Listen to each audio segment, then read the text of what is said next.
when things get difficult for you, are you actually sitting with them and softening and seeing the opportunities where you need to go into an unknown space and figure yourself out there? Or are you going back to your same old pattern?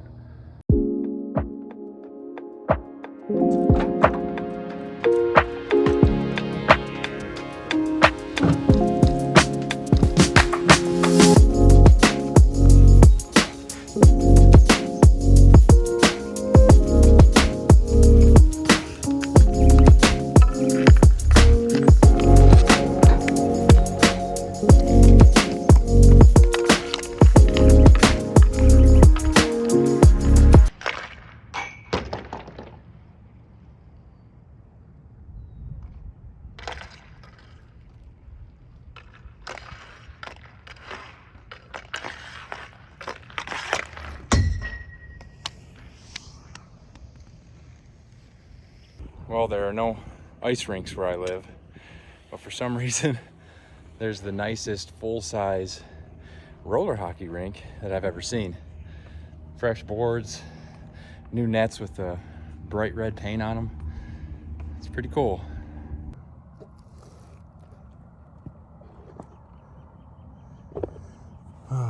What looks like you're seeing is a hobby. What hockey was for me, is actually like a crutch. I've played hockey since I was 3 years old, and it's always been a thing since, early on that I was quite good at. So no matter what was going on in my life, whether it was chaos or normalcy or whatever, if I needed a space to feel good about myself, hockey was it. I had a lot of confidence in my abilities in that arena. There's obviously nothing wrong with having things that you excel at and that you enjoy. That's a big part of living.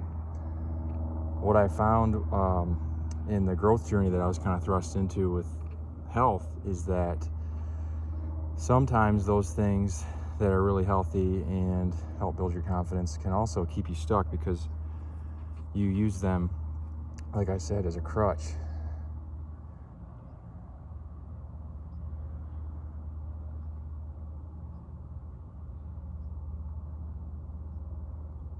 For me, when I was navigating my health journey, there was so much unknown, and there was a lot of emotional stress. I had this natural inclination to want to just go to the gym to work out the stress, or to get on the rink and tear it up and feel good about myself. But the universe, or my guides, or God, or whatever you want to call it, was very clever when I was thrust into that transformation journey, and made me sick enough to where I couldn't do those things. I couldn't play hockey, I couldn't work out. So instead of having a lot of these intense emotions and being able to quickly get rid of them through exertion and achievement, I had to sit with them. And it was so frustrating, the masculine side of me, and I don't just mean like male hormone, I mean like the doer, the action, was sitting there really frustrated by what was going on with my health, a little bit complacent and wanting something more in my career life. And I'm like, I just want to move, I want to work out, but I needed stillness. I needed to invite in some of the feminine side and have the time before I rush to getting rid of the emotions through movement. I needed time for them to be processed fully. I needed to really think about, where's this unease coming from? What about this restlessness with your career? What's missing? What do you want to invite in? All these different things. A lot of times, I myself was just so hasty. I didn't want to feel bad, physically and emotionally. So I just would get that feeling and try to get out of it. 2020 for me was a time where I spent about a year, to be honest, really it's been 2, 3, 4, 5 years now, where I had to get much more comfortable with some of those harder heart and head spaces. But in sitting in them and thinking through them and reflecting, answers came through in terms of how I was going to transform my health, what needed to happen on that front. Answers came through on a more aligned purpose, going deeper within myself, having the courage to embrace elements of who I am and shape that into the way I wanted to serve other people. I don't think I would have gotten there had I still had all the same crutches.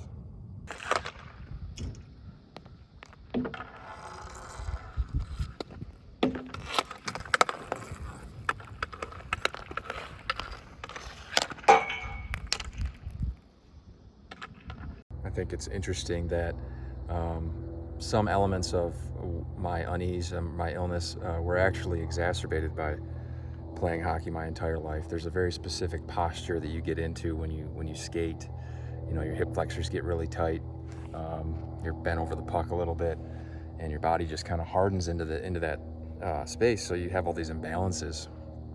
And then my body needed to do the opposite of that. It needed to open and expand and soften.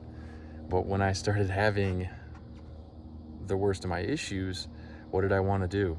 I wanted to play hockey. I wanted to harden, you know? So even though what my body and my soul needed was the softening and anything but hockey, I wanted to lean into my patterns.